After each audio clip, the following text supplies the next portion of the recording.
Supremo Tribunal Federal retoma hoje às 14h o julgamento que pode definir o destino do ex-presidente Jair Bolsonaro e de aliados no chamado núcleo crucial da trama golpista. A sessão marca o 5º dia de análise do caso e pode ser decisiva para com os votos dos ministros Carmen Lúcia e Cristiano Zanin.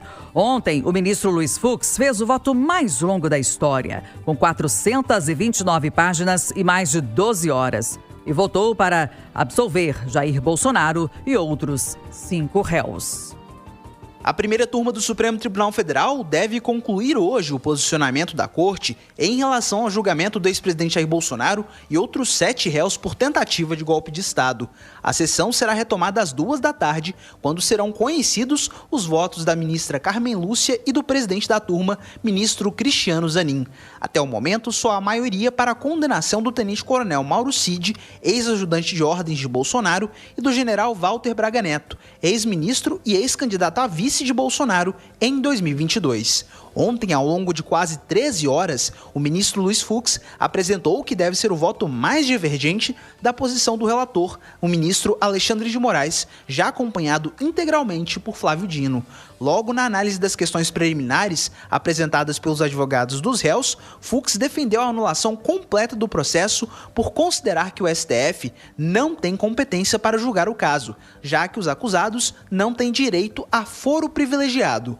Ele também argumentou que o processo deveria ser analisado pelo plenário da Corte, com a participação de todos os 11 ministros e não apenas pela primeira turma, formada por 5 integrantes. Ainda segundo o ministro, os advogados tiveram pouco tempo para analisar o que classificou como um tsunami de dados e reconheceu o cerceamento ao contraditório e à ampla defesa dos réus. Na sequência, no mérito do voto, Fux afastou a possibilidade de condenação dos acusados pelos crimes de organização criminosa armada, dano qualificado ao patrimônio da União e deterioração de patrimônio tombado.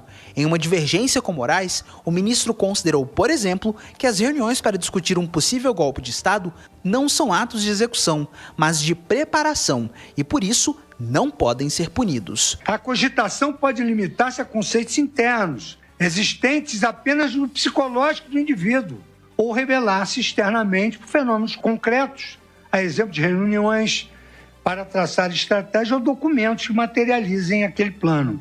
Mas, em qualquer caso, como preceitua Aníbal Bruno, na sua parte geral do direito penal, os pensamentos e desejos criminosos, objeto, embora de apreciação sob critério religioso ou moral, escapam à consideração do direito punitivo.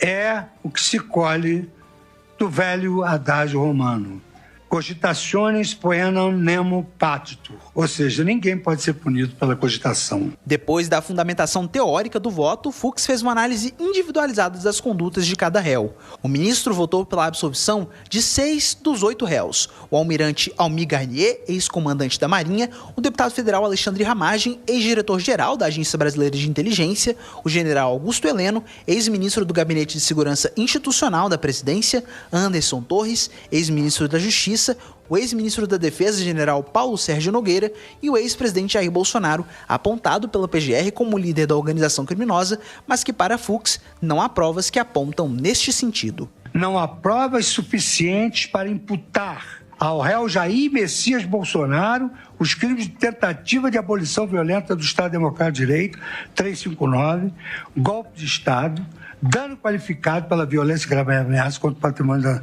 União e com considerável prejuízo para a vítima e deterioração de patrimônio tombado. Resta, então, a imputação do delito de organização criminosa, com relação ao qual já esclareci nas premissas teóricas que a existência de um suposto plano criminoso, suposto, não basta para a caracterização da organização criminosa. É ônus do Ministério Público demonstrar que os membros da alegada organização estruturada, permanente e estável devem colaborar com unidade de desígnios para a prática de uma série indeterminada de delitos. Nada disso restou demonstrado nos autos. Por isso que julgo improcedente a pretensão acusatória em relação ao réu Jair Messias Bolsonaro. Com o resultado, o placar na corte está em 2-1 pela condenação desses réus, situação oposta à de Cid e Braga Neto, que já tem maioria formada, uma vez que Fux votou pela condenação dos dois apenas por tentativa de abolição violenta do Estado Democrático de Direito. De Brasília, Gabriel Máximo.